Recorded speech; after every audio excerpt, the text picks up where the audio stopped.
right, I'm sorry for the late video today. There was an installation at the house today. That's Sig racking up some pool balls. You might hear them clack in the background. So that was a welcomed addition. We've been wanting that table for a while. So I am like an hour and a half late to even recording this video, but there is still some cool things to check out.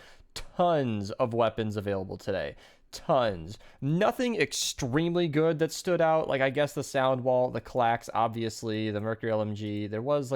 There's some purple weapons that are decent, you know, like the Thrasher, the Rip. Like, there's some decent ones if you want to hunt for them, but in general, today is a very, very good collection book filler if you need any of the traps or weapons available, or heavy base Kyle in the 140 Triple Atlas. So just good stuff to grab in general, not to mention the 85 V-Bucks, which I always say is easier to see on the Free the V-Bucks. A couple of these are in Stonewood, pretty easy. Heavy base Kyle might be a nice way to AFK those. And then in the 70 zone in Candy Valley, you got some easy, what do you call that stuff? V-Bucks, if you guys want to use code Mista, which I yep, totally had on the screen the whole time right there. And of course, if you want to use that creator code, you know, there's a shop today. Is the Back-O-Lantern new? This is the first time I've seen it. It's kind of cool. Nice little Halloween theme. Some of this stuff might be nice. I'm not going to be diving too far into that today. This might even be old. No, it's not, because I'm late anyway. Let's talk about some of the missions that I found notable starting up in Twine Peaks. So right off the bat, there's nothing crazy good. There is a 76-4 player if you want some easy lightning in a bottle.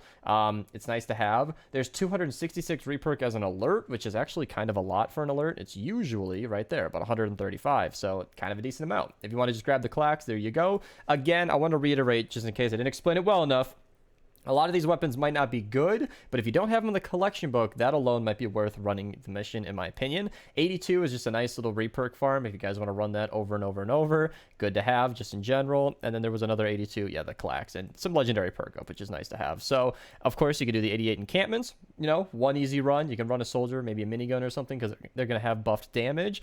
80 legendary perk up, easy peasy. You can go ahead, do any of these if you please. 88 4-player has 164 legendary perk up. It's nice to have, but it's nothing crazy.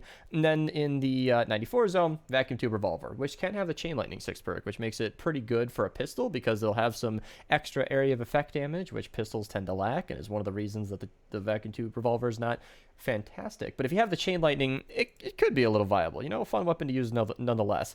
And I liked these missions down here, the rescue the survivors and the build the radar grid, because both of these are fairly passive missions. Like, you're not gonna have to build up a defense and do anything crazy for the survivors. You can just defend each individual survivor. I think you need to like save 6 of them or something, I don't know, and you get some easy legendary perk up. Both of these are 20-minute missions, but if you got 40 minutes to kill, then just build 3 radar towers and go do something else. I don't know. It's very easy perk up that you can just take care of right away. And then 225 epic perk up in the 104 player. Also nice to have. I'm going to be saying that a lot today. Let's see. In the 116 zones, I had some stuff set aside. That's not to say that any of these missions are bad. I'm just skipping over them. 108 4-player, by the way. Eye of the Storm. Nice to have. If you are able to queue the highest end zones, hold on to your seat because it's going to get even better. Another Eye of the Storm. So if you need any more of that. But in the 116 zone, we have a lot of legendary perk up. A purple survivor, if that's something you need. It might have trap durability. I know that's valuable to a lot of people. And 100 epic perk up in candy, which is just nice in general. And then you get 4x perk up in the category 4. So category 4 is not the easiest to run, but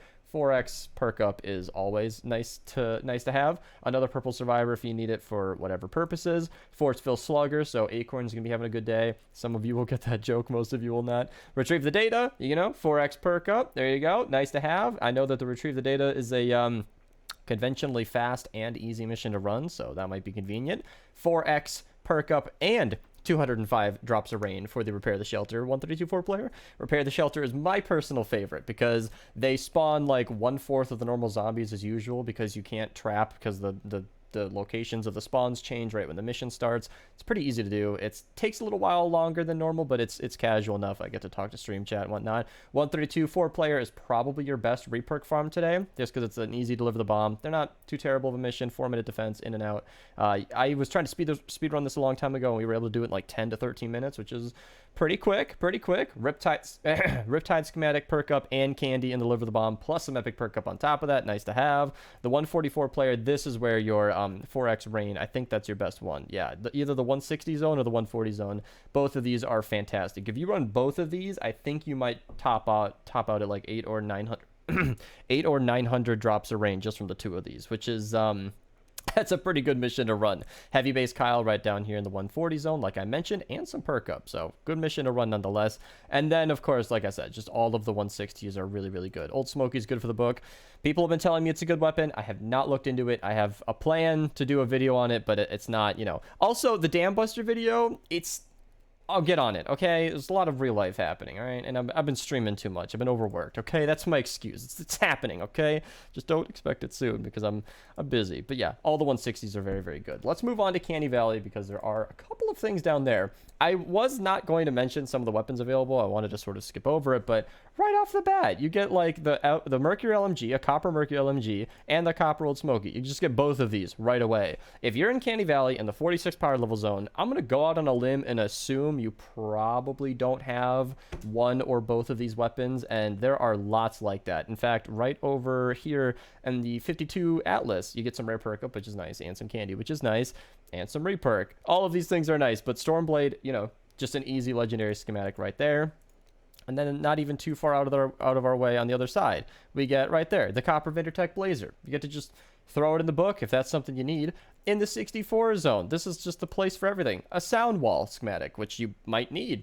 You might not have that. And then in the 74 player, there is a ceiling zapper available. Not my favorite trap, pretty famously, but nice to get the schematic nonetheless. And then there was nothing crazy of note, just generally kind of decent missions throughout. And of course, one of the VBUCK missions that we mentioned. There are a couple of purple survivors, which, I don't know, if you're in the 64 zones in Candy, you might not have all of your squads fleshed out. So maybe replace some leftover blue ones. I don't know. That might be useful to you. But if you are in Plankerton, holy cow, are the survivors just like crazy. You get 2 blue survivors up here. You get another blue survivor right around. Oh, there's 2 purple survivors here, but there was another blue survivor. I might have lost it. I didn't write down any notes for where it is, but a copper Thrasher is definitely worth having. It's a fantastic weapon. It's really, really good. Here's your other blue survivor. I found it. It's right down here. And there's not anything crazy in Candy or in Plankerton, but there are a couple of decent 46 zones. You get a little bit of rare PERKUP, a little bit of lightning in a bottle over here, a little bit of drops of rain. All of these things do add up over time. Copper pressure cutter, which I don't know anything about, but I assume it's a bad weapon because typically I'm just assuming it's a bad weapon. Maybe I'll be surprised, but hey, could be good for the collection book. I'm short on breath because I've been doing other things today, but thank you guys so much for watching. In the shop today is nothing crazy. It's super melee. I didn't forget this time. I always forget to show the llamas, but if it's nothing crazy worth talking about, then I don't really mention it. But we will have a shop reset tomorrow, that being Wednesday, and then hopefully we'll get maybe another Wicked Wind or a Hemlock. A Hemlock would be great epic. You know, maybe a legendary schematic this time. Okay, bye.